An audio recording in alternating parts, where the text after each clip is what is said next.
Global માર્કેટ્સની updates જાણીએ સહયોગી આરતી મહેતા પાસેથી. આરતી, ગુડ મોર્નિંગ. કઈ રીતે આજે સંકેતો છે વૈશ્વિક બજાર તરફથી? ગુડ મોર્નિંગ ચાંદની. અને ગ્લોબલ સંકેતો થોડા ખરાબ અહીંયા લાગી રહ્યા છે.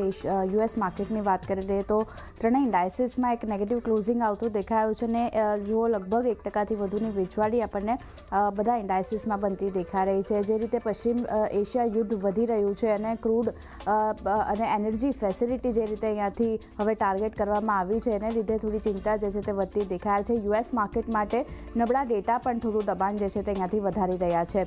વાત કરી લઈએ ક્રૂડની તો અહીંયા ખાસ કરીને જે એનર્જી ફેસિલિટી છે કતારની રાસ લફીન એના પર ઈરાને હુમલો કર્યો છે અને ઈરાને આ શહેર પર મિસાઇલો છોડી છે. 4 ઇન્ટરસેપ્ટ પણ અહીંયાથી થતા આપણને દેખાયા છે.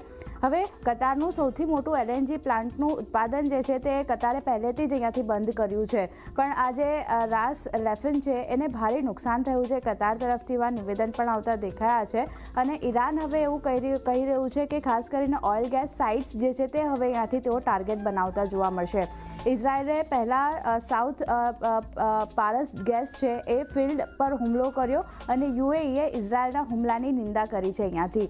હવે ખાસ કરીને આ જે સાઉથ પાર્સ ગેસ ફિલ્ડ મહત્ત્વની કેમ છે તો ઇરાક અને તુર્કી માટે આ ફિલ્ડ ઘણી મહત્ત્વની છે કારણ કે ત્યાંથી સપ્લાય જે છે તે થાય છે અને એના પર જે હુમલો કરવામાં આવ્યો છે એને લીધે થોડી ચિંતા અહીંયા વધતી દેખાઈ રહી છે. ઈરાનની સૌથી મોટી આ ફિલ્ડ સાઉથ પાર્સ આપણને રહેતી દેખાઈ રહી છે જ્યાં હુમલો કરવામાં આવ્યો છે. 2025માં રોજનું 730 મિલિયન ક્યુબિક મીટર ગેસનું ઉત્પાદન અહીંયાથી થાય છે એટલે આ આપણને બંધ થતું જોવા મળશે. એટલે અહીંયા એક ચિંતા જે છે તે એનર્જીને લઈને આપણને બનતી દેખાઈ રહી છે.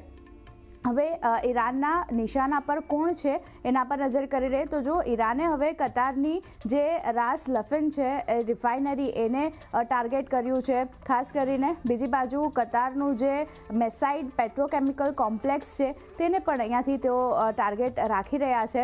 સાઉદી અરબની જે સેમરેફ રિફાઇનરી છે ત્યાં પણ તેઓ હુમલો કરી શકે છે અને સાઉદી જુબાલી પેટ્રોકેમિકલ્સ કોમ્પ્લેક્સ પણ તેમના ટાર્ગેટમાં અહીંયાથી રહેતું દેખાઈ રહ્યું છે.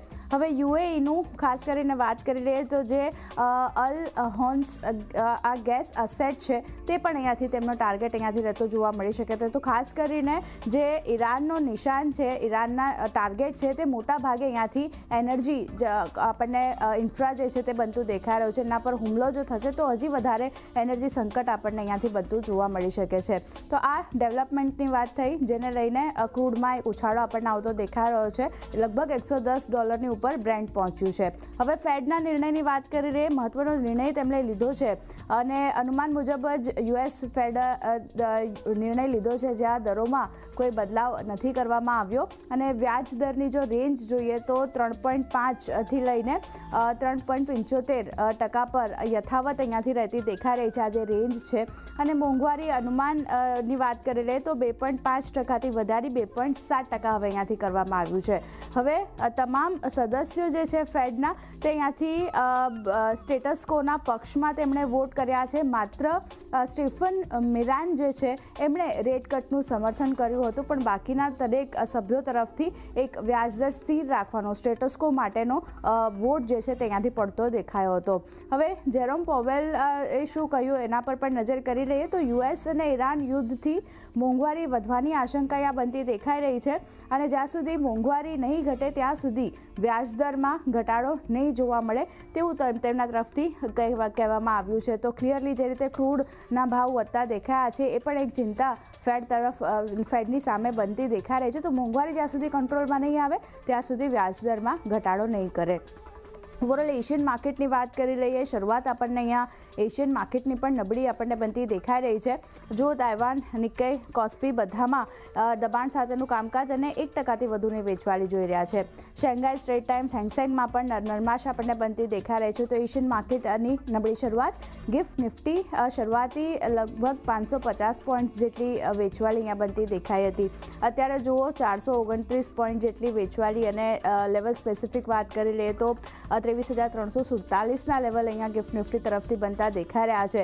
તો મોટું રીઝન જે વેસ્ટ એશિયામાં તણાવ વધ્યો છે, એનર્જી ઇન્ફ્રાને હવે ખાસ કરીને ટાર્ગેટ બનાવવામાં આવ્યા છે. યુએસ માર્કેટ, એશિયન માર્કેટ તરફથી નબળા સંકેતો છે. આપણા માર્કેટ પણ આજે ક્યાંય ને ક્યાંય નબળા ઓપન થાય તેવા સંકેતો બની રહ્યા છે. જી આરતી, આભાર આપનો આ સમગ્ર માહિતી માટે. તો ઓવરઓલ એક